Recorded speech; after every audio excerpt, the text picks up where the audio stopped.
Hey guys, welcome back. I hope you're having an amazing day. Let's get right into the stories. The first story is titled, Got Revenge on the Jealous Ex of My GF After He Tried to Ruin Us. After reading a lot of these, it finally occurred to me that I have one to share. 10-ish years ago, when I, 25M, was still in high school, I was part of a youth development organization.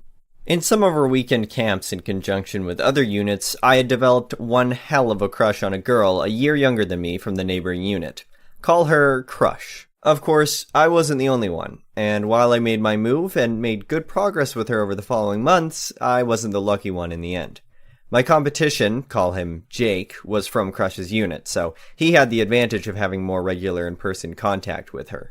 They were together a couple of weeks until Crush decided that Jake wasn't the right fit for her, and split with him. As much as I was sympathetic to her for the breakup, I took this as the perfect opportunity to make my move. Think of me what you will for that. I was young and dumb and took my chance. It worked, and less than 2 weeks later, we were together, and not being shameful about it. Cue Jake setting in motion actions to trigger my revenge. The youth organization held yearly camps where other teens from units all over the country would get to meet in a central location for a whole week, conducting activities to build skills, teamwork, and inter-unit relations. One of these camps happened a week after Crush and I got together, and of course, we signed up for all the same classes together. So did Jake, and this exposed him to how much better as a couple Crush and I were compared to Crush and Jake. Apparently, he didn't like that one bit, and on the final night of the week-long camp, which was a party night, he went spreading rumors about how I had been talking crap behind Crush's back, that I was calling her ugly, had said I was being with her out of pity, had forwarded intimate photos of her, of which she never sent me in the first place. Hold that thought for later. Generally, really hateful rumor-mongering. Crush, of course, heard these rumors herself and came to me crying. Called me all sorts of names, and left with her friends all giving me dirty looks.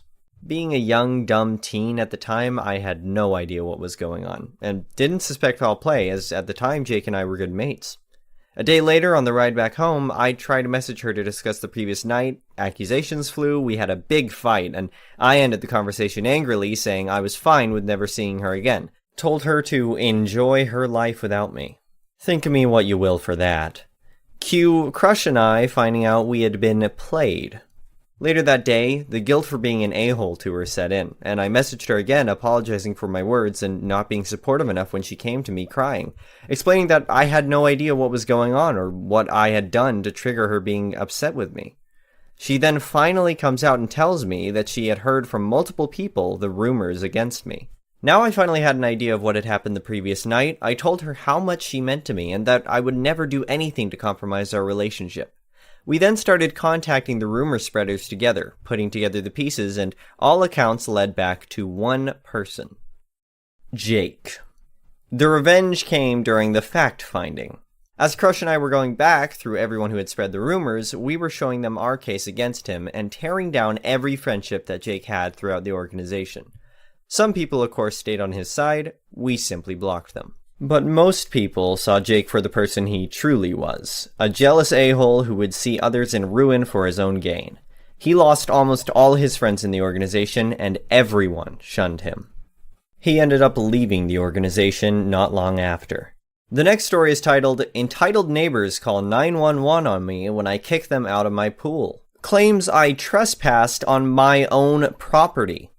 Property seems like a strange concept to many people, but sometimes stranger than I ever thought. The story I'm about to tell you proves exactly that. But let's start with the basics about my family. My father was well off, so we lived in a pretty nice neighborhood. He did a lot of investing, and that's mainly what paid for our house. I do not consider myself to be a materialistic person, but I have to admit that nice things can sometimes make you feel good. Our beautiful big house gives me a good start every day, and the big pool makes me even happier, especially on hot days. Now, we're a Hispanic family, and when we bought this house, there was a pretty low Hispanic population in the city. Because of this, there were some times where we got treated differently than everyone else. We did have some genuinely nice neighbors, but there were also several neighbors who were snobby, entitled, and racist. I remember when we first moved in, the lady across the street even made a remark about, how can a family like them afford to live here? We did our best to brush them off most of the time, but still, it can be pretty annoying. We are hard-working people, just like everyone else. Most times, people like us, minorities in places like these, have to work even more to afford something someone that fits into the norms could easily do. Anyway, the house sat vacant for a while before we bought it. I think like a year. Like I said, it was a pretty upscale neighborhood to live in, so I'm assuming that it was out of most people's price range. At the time this happened, I was only 19 and in university. I didn't have a car at that moment, so sometimes after school my dad would still pick me up and I would head home. I was pretty close with my entire immediate family, so a lot of times we would grill outside and hang out by the pool for hours. This one particular day, which was the plan, my sister was even leaving work early to come over. My dad and I were pulling into the driveway and we heard a lot of noise coming from the backyard. We got out of the car and directly went after the noise. Our pool was full of people, strangers, drinking, dancing, and having fun in our yard. I see the anger building up in my father's eyes as he takes a few steps closer to the pool. "What are you all doing here?" my father shouted. "Having fun, but who are you?" "I have been having parties here every year," one man replied. "I have to ask you to get out, as this is my property now," my dad said, angrily. The guy, and who I am assuming is his girlfriend, then gets out of the pool but starts yelling racial slurs at my father and me, saying that we need to go back to Mexico and that there's no way we actually live in this neighborhood. He even told me I looked like a pool cleaning boy. Of course, this really upsets me, and I think my dad would have probably started a physical fight, but the guy and his girlfriend were already taking off. All the other people in the pool just got out and walked out, passing by my father and I without saying a single word. We actually called 911 on the neighbors and tried to get them for trespassing, but unfortunately our security cameras couldn't prove that it was them, so they basically got away with a slap on the wrist and verbal warning from the police. Either way, my dad stepped up security measures after that on the house. My dad even got new locks for our gate, several more security cameras that would send notifications to our phones if it detected motion. Like I said, we thought that was the end of the weird interaction, and we wouldn't be seeing those people anymore anytime soon. Everything was pretty quiet for a while as well after that. The security cameras didn't catch anything, our house alarm never went off, everything seemed peaceful and quiet. After a few other days, we left to visit my mother's parents. It was a trip that was organized a few months before, and we were all excited to go. We even forgot about the pool events and left without a worry. We arrived at my grandparents and started talking and eating because my grandma prepared an amazing meal for all of us. And as we were eating, the alarms on our phones started going off. My dad pulled out his phone and smiled. "It's them again, in the pool," he said. "I have an idea, Dad," I said. "So let me tell you the idea I had. I called the police, giving them an anonymous tip. I pretended to be an alarmed neighbor, taking care of my neighbor's property. I know for a fact that the owners are not home for a few days, and I saw people entering their yard," I said on the phone. "Maybe they allowed someone to stay as they're not home?" replied the policeman. "I don't know about that. They also had problems with these people before as they trespassed on their property once again," I said. "We'll check," the policeman replied. I ended the phone call, we jumped into our car, and drove home. We arrived at the gate at the same time as the police, which says a lot about them. The people at the pool heard the cars, so some of them came at the gate, and one of them was that boy. "Officer, I'm so glad that you're here. This family keeps trespassing on my property," he said. "I understand that they're probably very poor, but it's not okay," he added. "We actually came here because we got a phone call from a neighbor," the policeman replied. "You are the owners, right?" said the policeman, looking at us. "Yes, for a while now. These people keep trespassing like it's an empty space.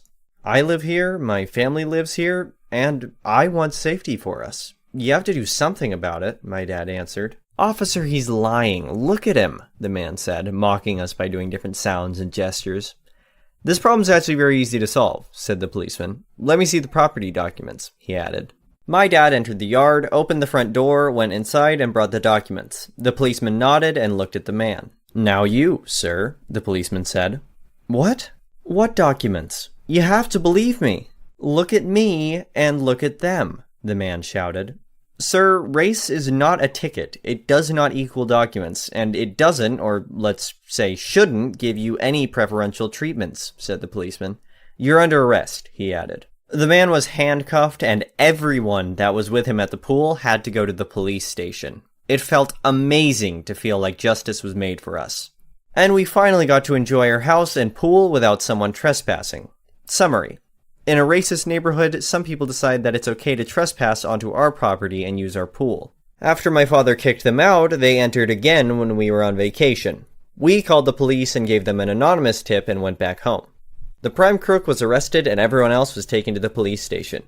We got our pool back and justice was served. The next story is titled, Don't Use My Laundry Detergent. I used to live in dorms where there was communal laundry, and I was usually good at remembering to bring my detergent back with me. Well, I forgot one day and left my detergent in my laundry bag on top of the washer I was using. I come back to find my once half-full detergent almost gone. I was pissed because I was 18 with not a lot of money and detergent is expensive, but I was willing to waste some to get sweet revenge. A week later, it was time to do laundry. I poured bleach into the bottle with the little detergent left and forgot it. I purposely put it inside my laundry bag on top of the machine I was using to make it known that obviously it was someone's and not for communal use. Well, I come back to find my detergent almost gone. So, to the person who used my detergent, I hope you were washing your whites. The last story is titled, My Neighbor Made My Life a Living Hell.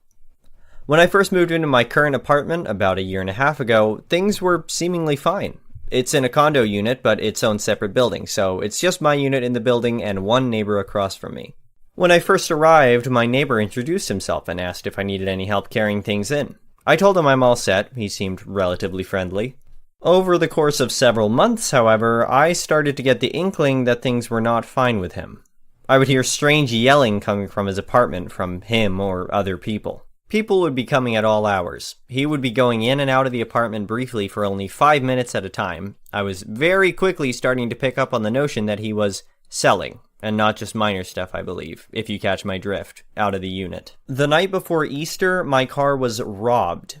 I called the police on Easter Day, and they came out but couldn't do too much about it. I reported it to my landlord and the woman who is associated with my building who originally showed me the apartment. She accidentally texted me, thinking that she was texting my landlord, expressing that it was definitely my neighbor who did it. I texted her back and kind of questioned it and asked if she thought it was him. She said that she doesn't have proof.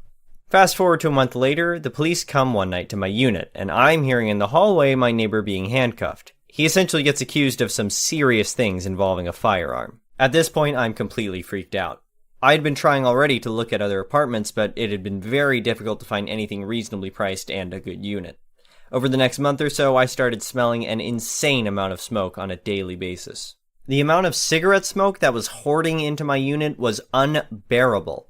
I ended up confronting my neighbor and telling him that the amount of smoke is really bothering me and that I have asthma. Lie, but felt necessary. He's very apologetic and says it will not happen again. Of course, it continues to happen. At this point, I had just about had it. Between the strange yelling happening, his criminal activity, the smoke, I couldn't take it. It might sound cheesy, but my one guilty pleasure TV show is Real Housewives, which I can guarantee is not his.